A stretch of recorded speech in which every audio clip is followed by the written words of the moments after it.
Hello दोस्तों, आज हम लोग स्टार्ट करने जा रहे हैं इंटीजर का लेक्चर नंबर 3। इससे पहले हमने 2 लेक्चर बता दिए हैं। उसमें इंटीजर बताया गया कि इंटीजर क्या होता है, उसके बाद कुछ एक एक्सरसाइज बताया गया है और प्रॉपर्टी ऑफ एडिशन बताया गया है। तो यहाँ पर हम चल रहे हैं कुछ प्रॉपर्टी ऑफ मल्टीप्लिकेशन यहाँ पर पढ़ना है। और पहला इसमें दिया गया क्लोजर प्रॉपर्टी ऑफ मल्टीप्लिकेशन। पहला जो इसका प्रॉपर्टी होता है क्लोजर प्रॉपर्टी ऑफ मल्टीप्लिकेशन। तो यहाँ मल्टीप्लिकेशन के बारे में देख लेते हैं। तो इसमें होता है कि जब हम 2 इंटीजर का प्रोडक्ट करते हैं तो always we get integer. The product of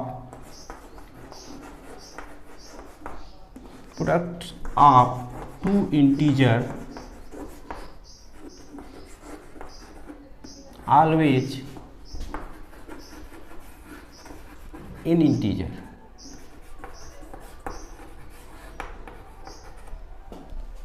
means यहाँ पर सपोज कर लें कि कोई इंटीजर a है और कोई इंटीजर b है। लेट इंटीजर a और इंटीजर b, अब इन दोनों इंटीजरों को जब हम मल्टीप्लाई करते हैं तो a b फाइंड होता है और a b फाइंड एक इंटीजर ही होता है। क्लोजर प्रॉपर्टी ऑफ मल्टीप्लिकेशन मतलब इसमें ये होता है कि जब हम 2 इंटीजर को ले लेते हैं और दोनों इंटीजर को जब मल्टीप्लाई करते हैं तो जो हमको फाउंड होता है वो इंटीजर ही फाउंड होता है। इसका एग्जांपल आप देख सकते हैं। सपोज कर लीजिए कोई इंटीजर 2 है और एक इंटीजर 5 है। 2 इंटीजर हमने ले लिया, ये 1 इंटीजर 2 और सेकेंड इंटीजर 5, और इन दोनों का जब मल्टीप्लाई कर देंगे तो 2 × 5 इक्वल टू 10। ये भी एक इंटीजर है और ये भी इंटीजर है, और ये जो फाइंड हो रहा है 10 ये भी इंटीजर है। तो 2 इंटीजरों का जब हम मल्टीप्लाई करते हैं तो इंटीजर हमको फाइंड होता है। एक और एग्जांपल हम ले सकते हैं। सपोज मैंने 5 ले लिया और -3 ले लिया, इन दोनों का हमने मल्टीप्लाई किया तो -5 × -3 इक्वल टू माइनस में माइनस का मल्टीप्लाई कर दे तो प्लस होगा 15 + 15। तो ये इंटीजर है, माइनस इंटीजर, ये भी माइनस इंटीजर, और मल्टीप्लाई कर दे तो पॉजिटिव इंटीजर। मींस इंटीजर ही हमको फाइंड हो जा रहा है। तो ये इंटीजर है, ये भी इंटीजर है, ये भी इंटीजर। तो ये जो फर्स्ट लॉ ऑफ इंटीजर में जो मल्टीप्लिकेशन का फर्स्ट लॉ होता है इसको हम कहते हैं closure property for multiplication. Means जब 2 इंटीजर का आपस में मल्टीप्लाई करेंगे तो हमको ऑलवेज फाइंड होगा इंटीजर। तो ये फर्स्ट लॉ है। अगला हम देखते हैं सेकेंड लॉ ऑफ इंटीजर। तो सेकेंड में क्या हो जाएगा,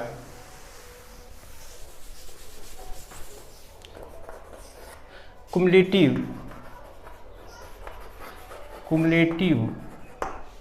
लॉ फॉर मल्टीप्लिकेशन।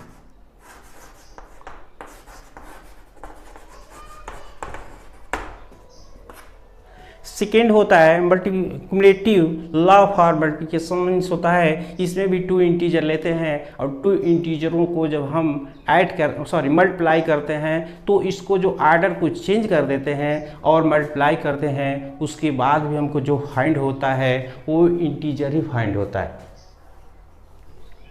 सपोज कर दीजिए let a and b 2 integer. Suppose कर लीजिए a and b 2 integers. a and b are 2 integer. इन दोनों का a × b और b × a दोनों का जो वैल्यू होगा सेम होगा। इसमें क्या करते हैं, 2 इंटीजर लेते हैं, इन दोनों इंटीजरों को मल्टीप्लाई करेंगे और उसमें आर्डर को चेंज कर देंगे।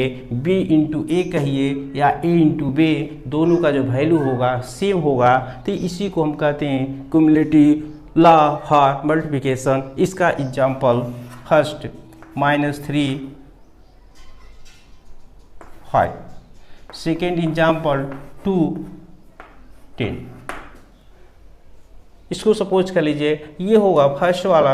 ये सपोज के लिए a इक्वल टू -3 हो गया और b इक्वल टू 5, और इसी को लिखिए 3, इन दोनों को चेंज कर दीजिए, पहले 5 लिख दीजिए और बाद में 3 कर दीजिए। तो इसको करेंगे तो -15 और ये भी -15, तो दोनों का वैल्यू सेम आ रहा है। दूसरा इसको हम सॉल्व करते हैं तो 2 इंटू 10 और 10 इंटू 2 दोनों का वैल्यू 20 आएगा।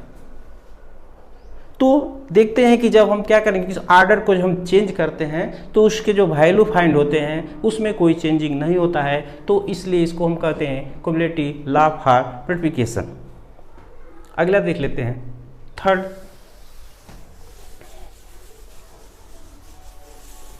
एसोसिएटिव लॉ फॉर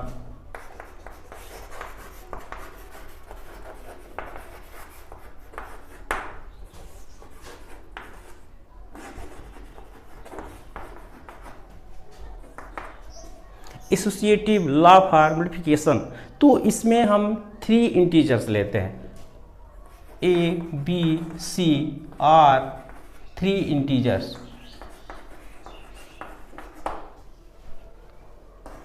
यहाँ पर हम क्या करेंगे, 3 इंटीजर लेंगे, 1 ए बी सी और 3 इंटीजर, और इसमें हम क्या करते हैं, यहाँ भी हम मल्टीप्लाई करते हैं, और मल्टीप्लाई ही हम लोग प्रॉपर्टी देख रहे हैं इंटीजर का। तो इसमें जब हम इन तीनों को मल्टीप्लाई करेंगे, तब इसको मल्टीप्लाई कर देते हैं, इसको आर्डर को, इसके क्रम को हम चेंज कर देते हैं, तो भी इसके जो वैल्यू फाइंड होते हैं इसमें कोई चेंजिंग नहीं होता है। इसलिए ये जो इंटीजर का जो मल्टीप्लिकेशन प्रॉपर्टी होता है वो एसोसिएटिव लॉ को फॉलो करता है। तो a into B into C equal to A into B into C. पहले इन दोनों को ब्रैकेट एक साथ ले लीजिए, इन दोनों को मल्टीप्लाई और यहाँ पर इन दोनों का मल्टीप्लाई। मीन्स जब 3 इंटीजर लेंगे, ए बी सी इंटीजर लेंगे और उनको मल्टीप्लाई करेंगे, उनके आर्डर को चेंज कर देंगे, तो चेंज करने के बाद भी इनके वैल्यू में जो आएगा कोई चेंजिंग नहीं आएगा। इसलिए कह सकते हैं कि ये जो इंटीजर होता है, 3 इंटीजर हम ले लेते हैं, तो एसोसिएटिव लॉ फॉर इंटीजर का रूल को फॉलो करता है। ये एग्जाम्पल हम ले सकते हैं, सपोज कर लीजिए ए इजकल टू 1 या 2 3 4, कोई इंटीजर हमने ले लिया एक एग्जाम्पल। सेकेंड एग्जाम्पल हम ले लेंगे -3 -5 10। इसको आप देखेंगे तो ये फर्स्ट वाले को ए ले लेते हैं, सेकेंड वाले को बी, ये सी हो जाएगा। या 3 नंबर्स हैं, इन 3 इसको सॉल्व करेंगे तो 2 into 3 into 4 is equal to 2 into 3 into 4 ही होगा। लेकिन पहले ब्रैकेट में इन दोनों को ले लेंगे एक साथ और इन दोनों को एक साथ ले लेंगे।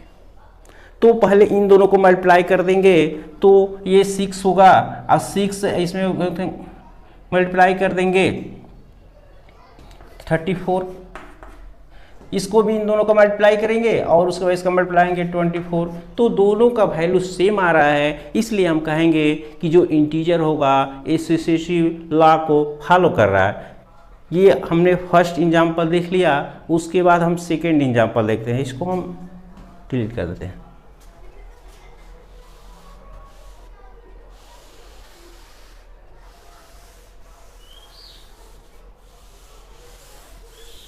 सेकेंड एग्जाम्पल, तो यहाँ भी वही होगा। सेकेंड एग्जाम्पल -3 -5 10, इसको सॉल्व करते हैं तो -3 इसको ब्रैकेट में लेंगे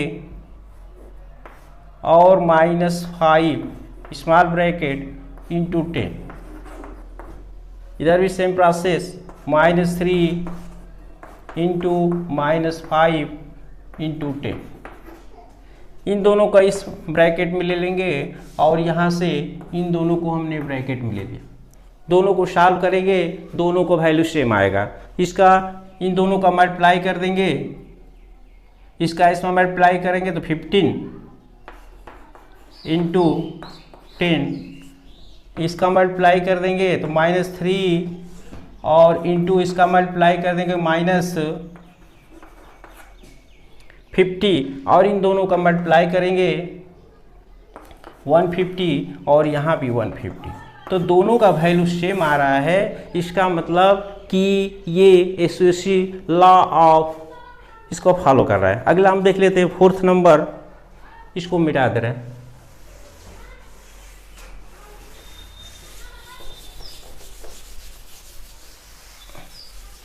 फोर्थ इसका रूल है डिस्ट्रीब्यूटिव लॉ।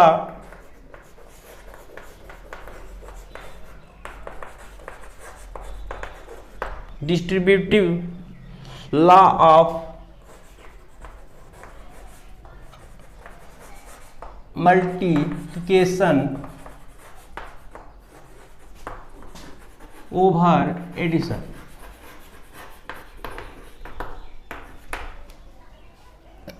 ये फोर्थ लॉ है। इस फोर्थ लॉ में हम क्या करते हैं, यहाँ पर 3 इंटीजर ले लेते हैं, ए बी और सी आर 3 इंटीजर्स। ये 3 इंटीजर्स ले लिए। इसमें हम क्या करते हैं कि a इंटू बी प्लस सी कर देते हैं। तो इसका इसमें मल्टीप्लाई करेंगे तो a into B plus a into C. ये जो होता है ये भी इस रूल को फॉलो करता है। 3 इंटीजर हमने ले लिया, a b c, इन दोनों को ऐड कर दिया और इससे मल्टीप्लाई कर दिया। उसके बाद हम इसका इसमें मल्टीप्लाई करेंगे और इसका इसमें मल्टीप्लाई करेंगे तो ये जो वैल्यू फाइंड होगा, जो इस दोनों का वैल्यू सेम होगा, इसलिए डिस्ट्रीब्यूटिव मल्टीप्लिकेशन एडिशन लॉ को ये फॉलो कर रहा है। इसका भी एक एग्जांपल हम देख लेते हैं।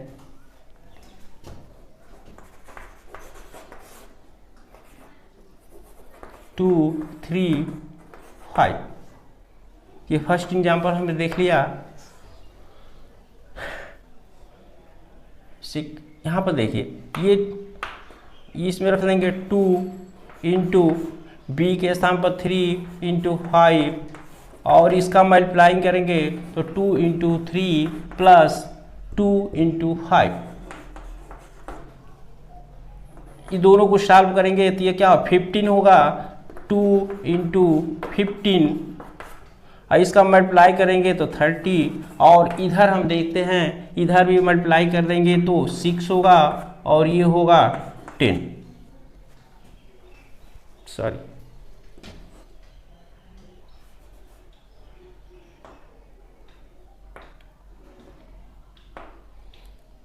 टू 3, सॉरी प्लस है, सॉरी प्लस। इसको देख लेते हैं एक बार दोबारा। ये होगा 2 इंटू 3 प्लस 5 इक्वल टू, इसका मल्टीप्लाई करेंगे तो 2 इंटू 3 प्लस 2 इंटू 5, दोनों को मल्टीप्लाई करेंगे तो इसको सॉल्व करेंगे तो 2 इंटू दोनों को ऐड करेंगे तो 8 होगा, इन दोनों को मल्टीप्लाई करेंगे तो 16। इसको सॉल्व करते हैं, ये 6 होगा, ये 10, इसको ऐड कर देंगे 16 तो दोनों साइड इक्वल हो गया। मीन्स ये डिस्ट्रीब्यूटिव लॉ ऑफ मल्टीप्लिकेशन और ओवर एडिशन को फॉलो कर रहा है। तो अगला देख लेते हैं। अगला है क्वेश्चन, अगला property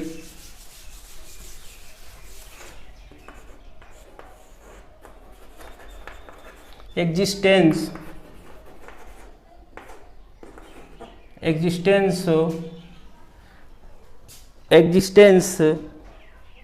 of multiplication identity. Existence of multiplication identity, इसमें क्या होता है कि कोई सपोज कर कोई इंटीजर है और इस इंटीजर में 1 से मल्टीप्लाई करेंगे तो सेम वही इंटीजर फाइंड हो जाएगा। हमने लेट कर लिया, ए इंटीजर है, ए एक इंटीजर है और इस इंटीजर में हम 1 से मल्टीप्लाई करेंगे तो हमको वैल्यू ए होगा। अर्थात इसमें हम क्या करते हैं कि इसमें कोई इंटीजर होता है और उस इंटीजर में 1 से मल्टीप्लाई करेंगे तो सेम इंटीजर फाइंड हो जाएगा। सपोज कर लिया हमने एक इंटीजर है, इंटीजर में 1 से मल्टीप्लाई किया तो ए हमको फाइंड हो गया। तो इस तरह से ये एग्जिस्टेंस ऑफ मल्टीप्लिकेशन आइडेंटिटी हुआ और जहाँ पर ए को 1 को हम कहते हैं एग्जिस्टेंस ऑफ मल्टीप्लिकेशन आइडेंटिटी।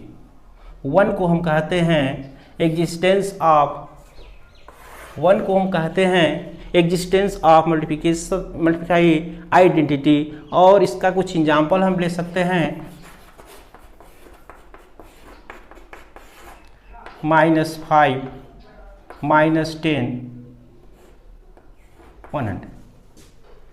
तो -5 में 1 का मल्टीप्लाई करेंगे तो -5 होगा।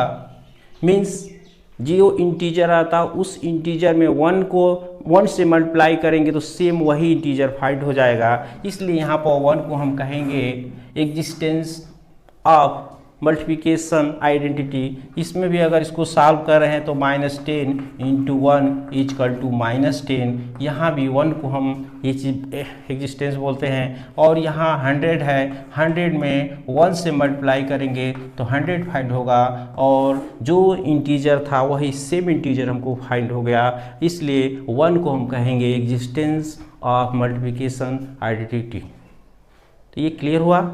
अगला एक और इसमें हम प्रॉपर्टी देख लेते हैं, लास्ट प्रॉपर्टी।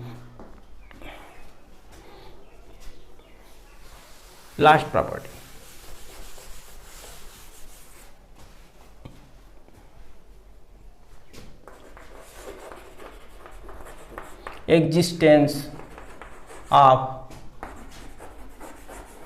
मल्टीप्लिकेशन